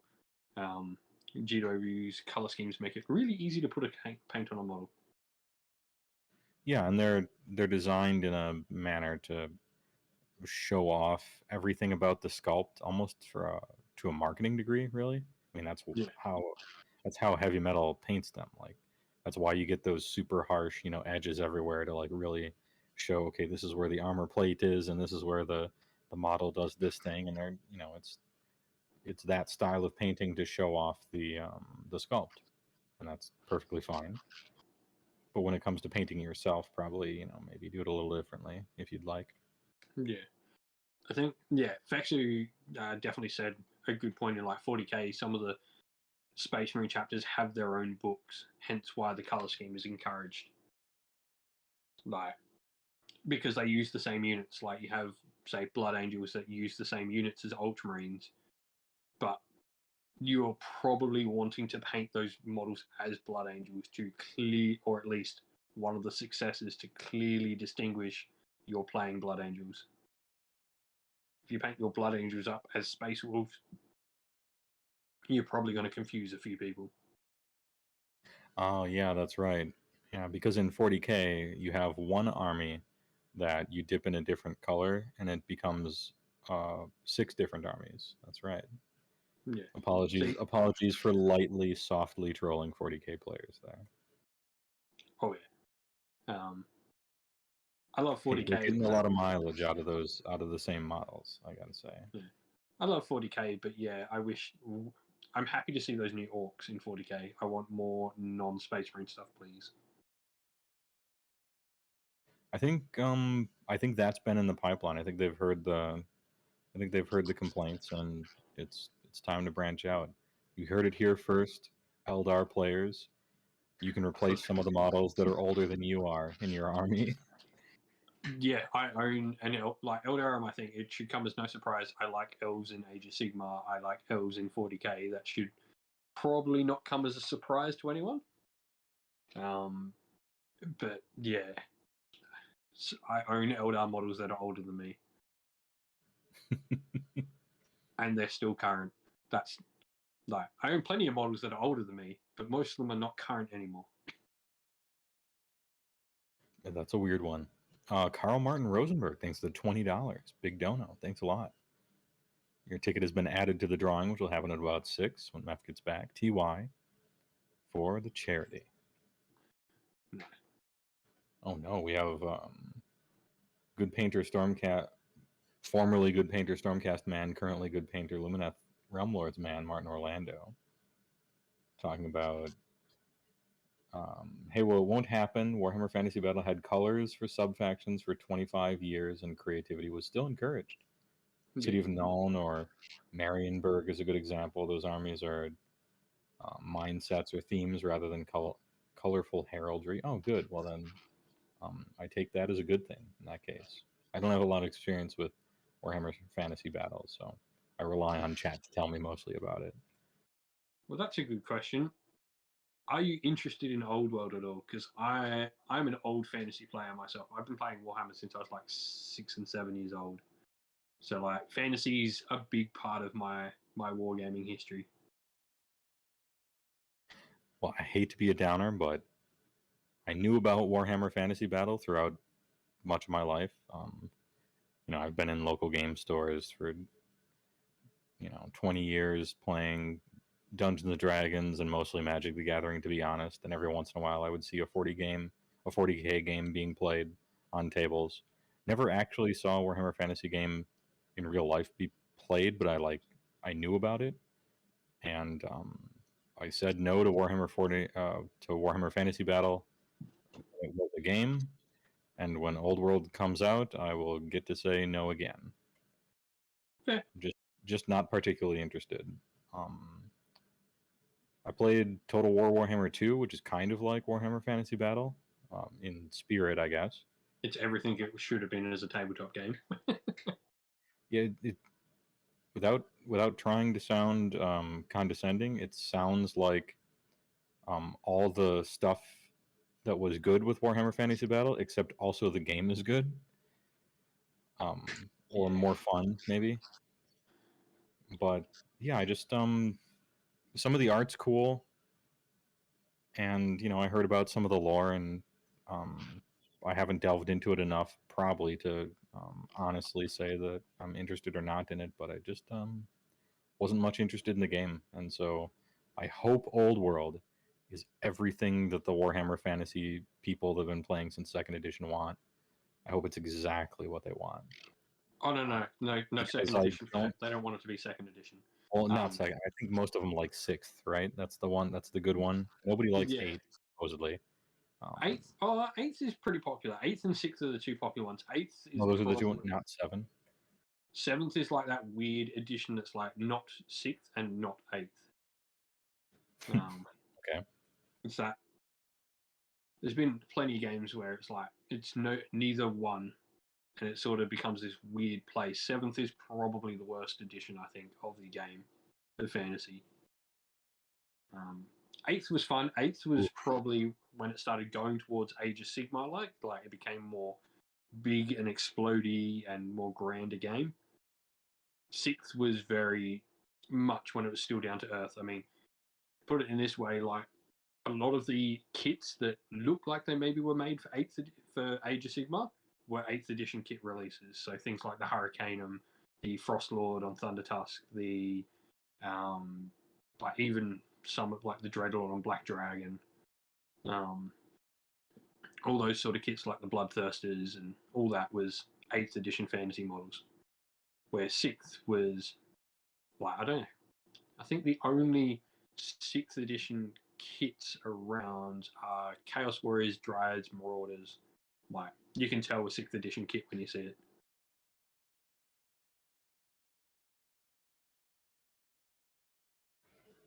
Okay. Interesting.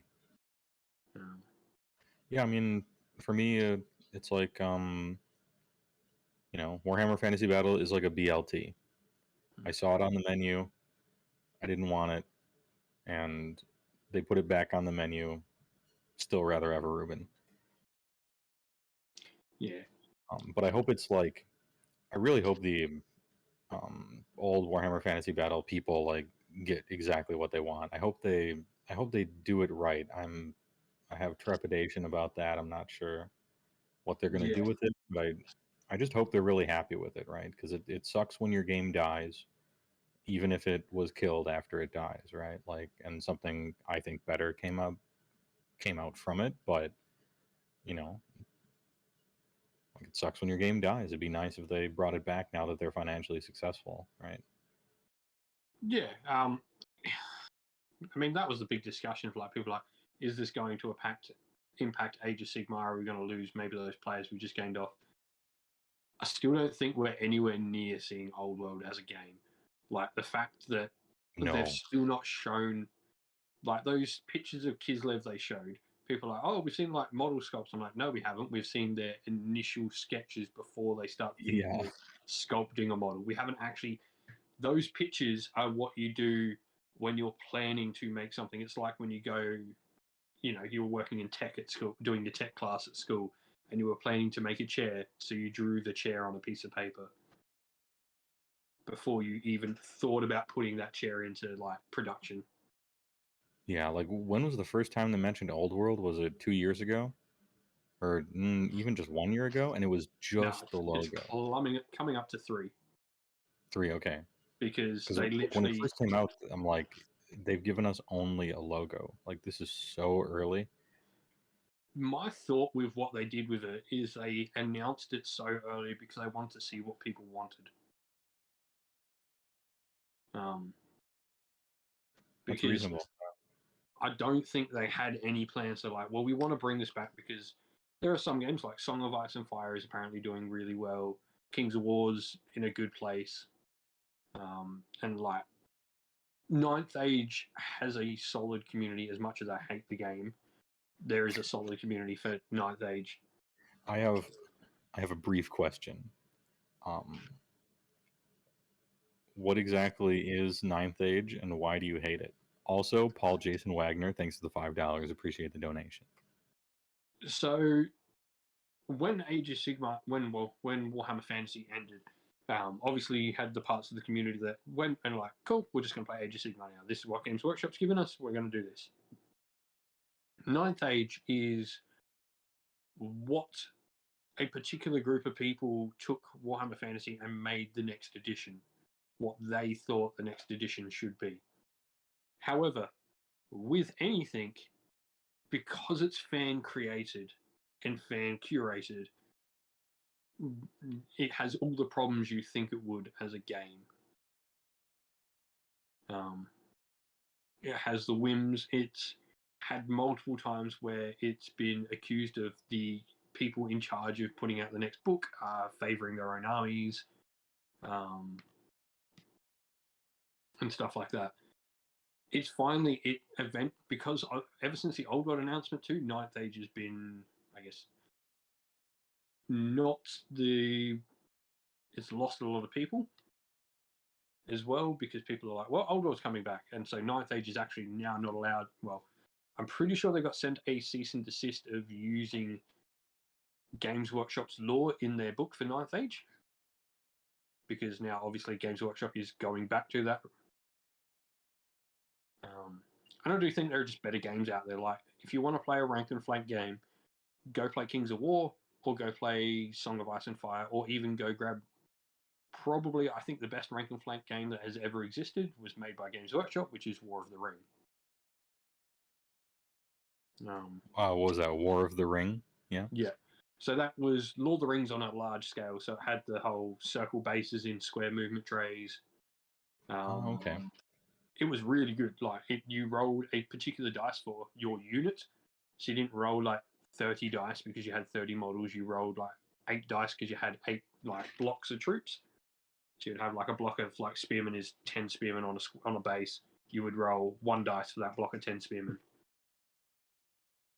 And it was a really good rank and flank game. I still think it's probably the best game Games Workshop ever made.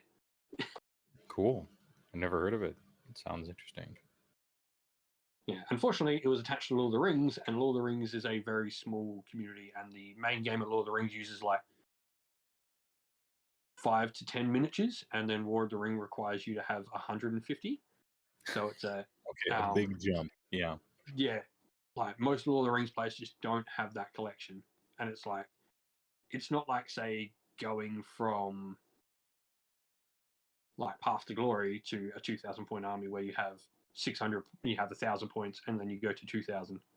You just, yeah, that was a big problem of it. Martin Orlando, TY for the $9.99 in one easy payment. Hey, thanks for the donation. I appreciate it. As well as Mick Hell for $5. TY for both donations. You've been added to whatever tickets you belong in for the drawing in 3 minutes. I'm lying for whenever it is that Mephisto gets back. So hey, thanks a lot. Yeah, I went. Keene gets going like good thing about Kings of War is Kings of War is also written by Alessio. With I'm trying to remember his last name now. Di Vittorio or something like that. Who was one of the main heads behind Warhammer Fantasy originally, so it holds true to a lot of the original. If you like Warhammer Fantasy, Kings of War should have been the game you went to because it was designed by the same dude. Oh, okay. Makes perfect sense. I've heard tons of people mention Kings of War. I think I've even walked past it at an Adepticon or two where people were playing it. Yeah, it seemed to be like the non-competitor, like the competitor to what would be Warhammer Fantasy Battle if it existed, you know? Yeah. So maybe Old World is like a little bit of a way to get at least something in that space. Like, yeah, I think that's the thing. Here are some rank and flank games that are reasonably successful. Let's release something that can compete with them at least. Yeah, because it's like it is probably the one game that GW is missing. I mean, they've got the full-on narrative game, which is Necromunda, which is like real number crunchy, like real sort of your dude has 2 grenades on his belt, so therefore he has 2 grenades in a game. Sorry if everyone heard that loud bang. That's the possum probably fighting with our cat.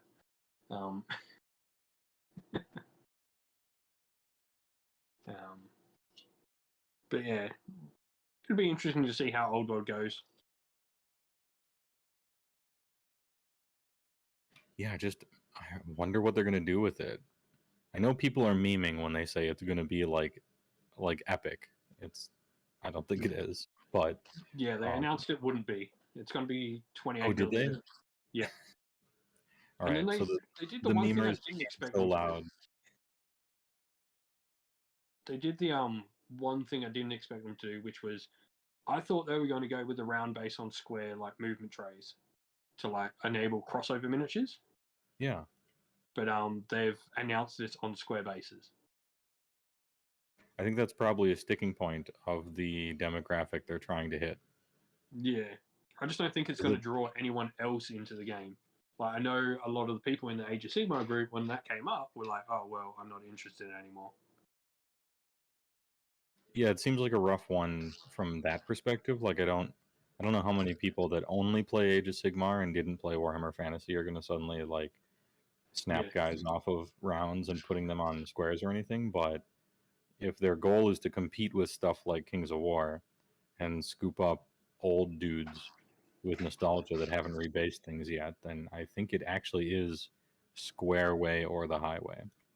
Yeah, and that's just an interesting thing for how long is the game going to exist then because of that. I mean, it's already been what, 5 or 6 years since, like, what is it? Like how deep in the past, in the memories of people, is Warhammer Fantasy Battle going to live on? I guess I wonder. Yeah, well, that's the thing. It's like, and like, I don't think as many people left the game as what people make out. Like, I look at my gaming group we used to have at our local game store, and like my regular opponents of like 30, probably 30 odd people that I used to play with on the regular. I think one of them didn't switch to AOS, and one of them still hasn't. That's the one person. Yeah, I mean, my anecdotal experience is probably more acerbic, perhaps, but I go to my local stores. Well, okay, pre-COVID, I would go to my local stores, and I would see people playing Age of Sigmar every once in a while. 3 or 4, four people, maybe 2 games or something like that on a random Thursday or something like that.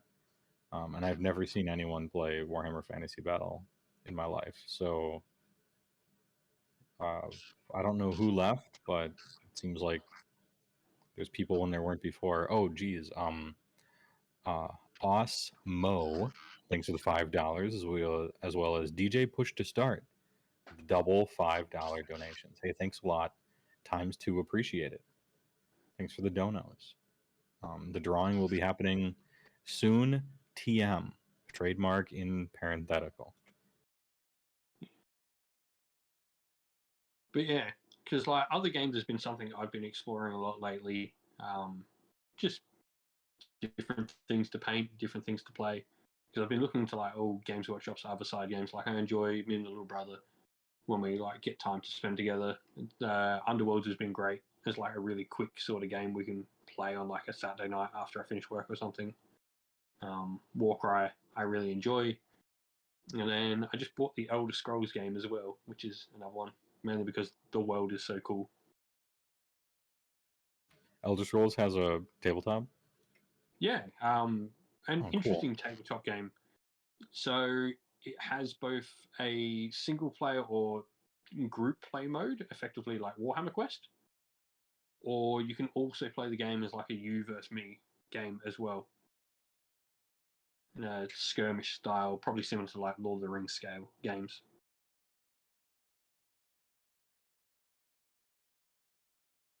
So it's all right. Like the miniatures are pretty cool. It's got miniatures for like some of the cool characters in the game. They just released their dragon. They've got like dragon priests. I think you've now got, what have you got? You've got Stormcloaks and Imperials, obviously. And then they just released Dark Brotherhood and Dwemer machinery. And then we've got Forsworn and Falmer coming next. Not bad. I have a very important question. How big and sweet is the dragon? I haven't seen anyone post a picture of it yet. And I'm really interested to see how big and sweet that thing is because, yeah. The dragons in Elder Scrolls look pretty cool. Proper looking dragons, I say. I liked them. Yeah. No, the models look pretty sweet. They look pretty accurate to what they are. But yeah, it's a bit more like number crunchy. It's definitely a very narrative themed game, I think. But it's cool that it can play in like both ways. So that's what drew me in. Plus, I think the thing that draws Warhammer in for me is that the world's so big behind it that I can have that sort of extra part behind the game. It's more than just playing chess with miniatures. Yeah. Mm-hmm. And finding a game where I'm that invested in the lore was hard. Where I think Elder Scrolls has that part where like there's such a good story behind here that I'm actually interested in. It's that little extra context, I suppose. Piotr Oxentweek, Tiuk. I tried. I gave it my shot. Thanks for the $5. I appreciate it. Appreciate the dono. I believe that is Peter. What? I believe his name is Peter or Peter. I meant the last name. Oh, but I also seem to have mispronounced the first one. Apologies on both of them. Exact so good. Thanks for the 5, and Anonymous, thanks for the 20. Appreciate all the donations. Ty Glader and Heywoah, be more specific. I was typing to you in chat because I couldn't talk because he was talking and I didn't want to cause crosstalk, and I was calling Mr. Mephisto to wake him up at 6, and so I must admit that my attention was split tri-ways over here. The problems of running the stream. I do not have those issues. Yeah, I'm also running the stream whilst not running the stream because I'm just like a talking head in his Discord and I can't control anything. like Be Right Back music or anything like that. Yeah, so Heywoah cannot leave for toilet breaks or anything while Mephisto is not here, effectively. I mean, I can. I'm just like, hey, chat, chill. I'm out. Make sure to let everyone know. What is it, Amphitheater? How close are we to the goal? I think we've got what, $700, $763 to the next goal. Yeah, that would be Oh, okay. 7,500 for meth. PJ with $50. Awesome. PJS Chad, more like, with the $50 donation, because that is a Chad dono. TY. Get entered into whatever big thing that you just tried to enter. Appreciate it. Yeah, the next big incentive is the $7,500 Mephisto and Chuck Tay Crath Aerobics. I don't know what that is. I'm excited to find out. But it features Strength Hammer and what I can only assume to be Taylor Swift and a word that starts with Crath, which is a subfaction, and aerobics. Actually, Crath is a pretty fun subfaction. I rather like that one. I like rolling 5. I like trying to roll hot on 5 ups and attack twice. If I'm getting my subfactions of Doc correct. Yeah, Crath is a sub-faction. That's what Strength Hammer plays, so that's going to be interesting. I think Meth might find he bends in ways he doesn't. Trying some aerobics. Yeah, a lot of these sub goals are like, Daddy's made a lot of crazy promises, that kind of thing. So we'll see. Let's see what goes on. Yeah. Glader LOL, can't believe he missed out on the play versus Heywoah on TTS reward. Hey, no big deal. I play versus people on TTS all the time. TM. But guess who won, Glader? It was CJ Yobusta. If anyone deserves it, it's the oil baron, the Saudi prince of Texas. Nice. So do you get to pick what they play against when they verse you, or are you gonna? No, I'm gonna probably just play ogres like always. And then they can bring whatever it is that they want to bring. Usually I tell people to bring something like really good, because those are more fun, more exciting to watch. You get to see the crazy stuff happen against an opponent who isn't going to be salty or give a shit if he loses, like me. So, hey, play me with your Bellacore and Kairos Fate Weaver with 30 pink horrors and a Corn Demon Prince, and hey, do what you want. Or play with me with your 30 Iron Drakes and your Gotrek and all the rest. It's fine.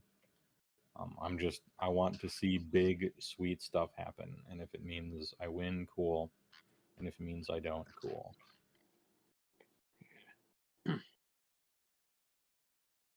Yeah. Well, there's one. There was an interesting thing the other day where we're not able to get stock of 3 different battle tomes now for a couple of local game stores.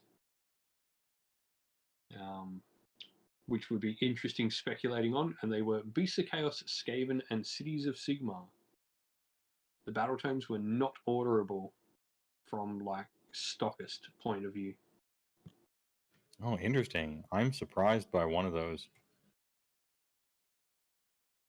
I mean, the Beasts of Chaos have been rumored for a while. Yeah, Beasts of Chaos were a shoe-in.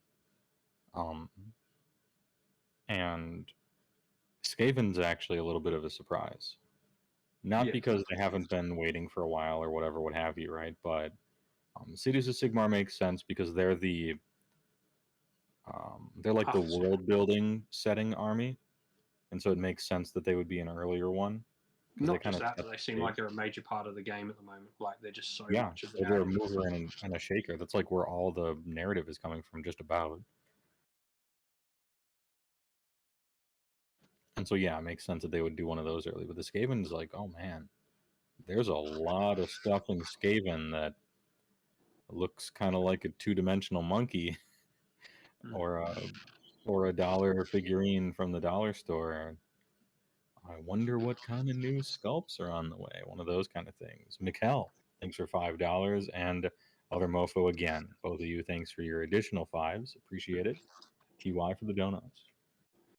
So while Lord Joel is going, Cities of Sigmar getting renamed to Dawnbringer Crusades, aren't they? I don't know, because the Dawnbringer Crusades are just like the narrative sort of section that's happening. It's no different than like the Soul Wars being the narrative driven part. The Dawnbringer Crusades don't just include cities. I wonder how deep they're going to go on that, because with that preview we saw from Warhammer Community, it seems like Stormkeeps are going straight into the Stormcast Battletome and becoming like a big part of them. Which is cool, because like that's how the narrative's progressed with Stormkeeps now, in that you have these Stormcast that are now like castlets over the cities, because most of the cities in the realms are named after storm hosts. Right. Like, or Stormcast characters. Like Hammerhall is named after Vander's Hammerhand. Tempest Eye is named after the Tempest Lords. Anvil Guard's named after the Anvils of the Heldenhammer. There's other ones as well. There's plenty of them. What is it? The Vindicarum is named after Celestial Vindicators. Hallowed Heart's named after Hallowed Knights. It continues. Yeah, because they were the ones that, I mean, they dropped down, they cleared the land, they put their flag down, and then cities built around it. I mean, in a very general sense, but yeah. Yeah. I'll be excited to see a new cities book, and hopefully we get like more expansive lore on the cities, because I think the current cities book set the scene really well for a lot of cities, but didn't go any deeper than that. Yeah, it kind of described what they were, but that was about it. Yeah, and I'm hoping we go that little bit deeper into the cities to sort of go, well, okay. And like we got a bit of that probably mostly with Anvilgard and Anvilgard Harkeron, where we sort of found out about the Black Scale Coil more and all that in Marathi, and like that sort of deep sort of look at the city. But like even the new cities they added, like Settlers Gain and stuff, really were only very top down looks into them.